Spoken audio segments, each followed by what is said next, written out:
देखिए आज class 10th का हम ग्रामर पोर्शन में द पार्ट्स ऑफ सेंटेंस पढ़ाने जा रहे हैं। ये आपका फर्स्ट चैप्टर है ग्रामर पोर्शन का, द पार्ट्स ऑफ सेंटेंस। और हम द पार्ट्स ऑफ सेंटेंस के बारे में आज जानकारी प्राप्त करेंगे। कुछ ध्यान से सुनिएगा। आप सेंटेंस के बारे में हम सबसे पहले जानेंगे सेंटेंस होता क्या है। ठीक, तो इसकी परिभाषा क्या होती है सेंटेंस की? सेंटेंस की हिंदी परिभाषा होती है भैया, जो शब्दों का ऐसा समूह जो अपने आप में पूर्ण भाव व्यक्त करता है, क्या कहलाता है? वाक्य कहलाता है, सेंटेंस कहलाता है। ठीक है। और इंग्लिश में इसकी परिभाषा होती है a group of words which makes complete sense is called a sentence. ठीक, तो इसका परिभाषा क्या होता है? A group of words which makes complete sense is called a sentence. ठीक, शब्दों का इसका हिंदी अर्थ क्या है? शब्दों का ऐसा समूह जो अपने आप में पूर्ण भाव व्यक्त करता हो, क्या कहलाता है? वाक्य कहलाता है, सेंटेंस कहलाता है। एग्जाम्पल क्या हो जाएगा? जैसे कि Ram is going to school, Ram school जाता है, तो ये आपका एग्जाम्पल हो जाएगा। ठीक, तो इसके बाद सेंटेंस के बारे में आपको अगर क्लियर हो गया है तो आगे बढ़ते हैं। हम पढ़ाएंगे द पार्ट्स ऑफ सेंटेंस कि सेंटेंस के कितने भाग होते हैं। ठीक है, तो यहाँ पर लिखते हैं द पार्ट्स ऑफ सेंटेंस। ठीक, तो ध्यान से सुनिएगा। The parts of sentence. The parts of sentence, sentence के कितने भाग होते हैं? मुख्यतः द पार्ट्स ऑफ सेंटेंस के दो भाग होते हैं। ठीक है, ध्यान से सुनिएगा। पार्ट्स ऑफ सेंटेंस के मुख्यतः कितने भाग होते हैं? दो भाग। एक होता है सब्जेक्ट और एक होता है प्रेडिकेट। क्या होता है? प्रेडिकेट। ठीक, एक होता है सब्जेक्ट, एक होता है प्रेडिकेट। ठीक, एक होता है सब्जेक्ट और एक होता है प्रेडिकेट। और सब्जेक्ट और प्रेडिकेट के बारे में आपको हम बताएंगे क्या होता है सब्जेक्ट और क्या होता है प्रेडिकेट। ठीक, तो ध्यान से सुनिएगा। मैं इसको मिटाता हूँ, फिर देखता हूँ, रेज करता हूँ।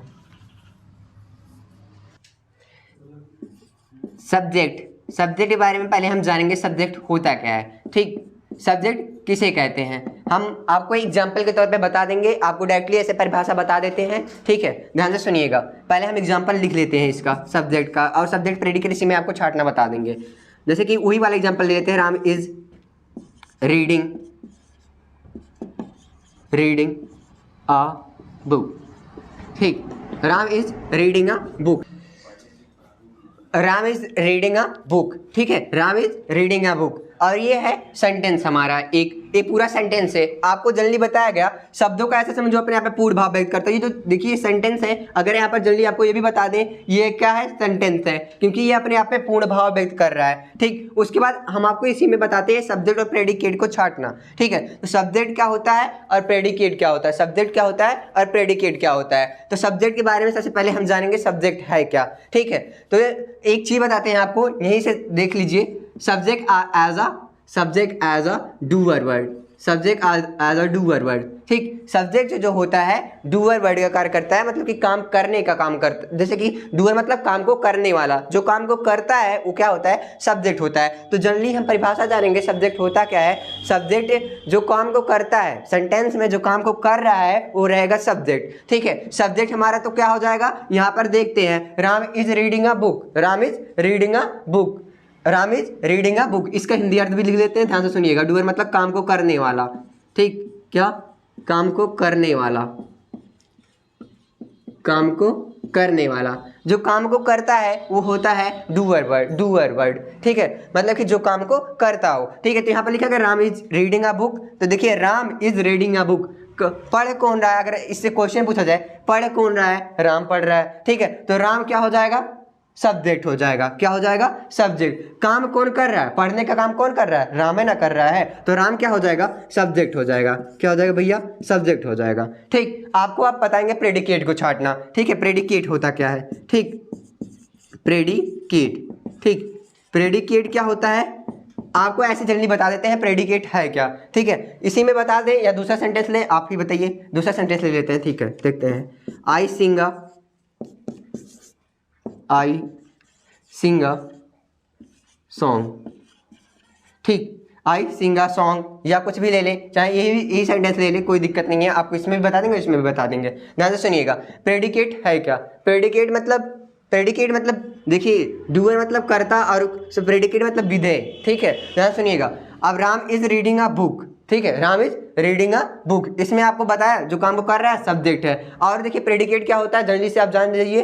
प्रेडिकेट वे होते हैं जो सब्जेक्ट के बाद जितने भी शब्द होते हैं, हेल्पिंग वर्ब के बाद जितने भी शब्द होते हैं सब क्या होते हैं, प्रेडिकेट। जो उसमें कार्य हो रहा होगा, जो कार्य हो रहा होगा वो सब क्या रहेगा, प्रेडिकेट। जैसे कि ये सब सेंटेंस क्या है, प्रेडिकेट है, क्या है, प्रेडिकेट है, ठीक। और जो पूरा ये सेंटेंस जो है ये सब क्या है, प्रेडिकेट है। जनरली आप ऐसे भी बता सकते हैं, रुक जाइए आपको एक ट्रिक भी बता देते हैं, आपको कभी भी सब्जेक्ट और प्रेडिकेट छाटने में कोई भी दिक्कत नहीं होगा। ध्यान से सुनिएगा, मैं सेंटेंस को लेता हूं इसको रेज करने के बाद,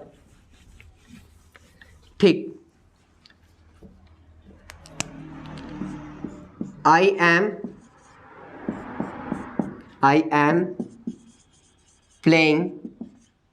प्लेइंग अ फ्री फायर,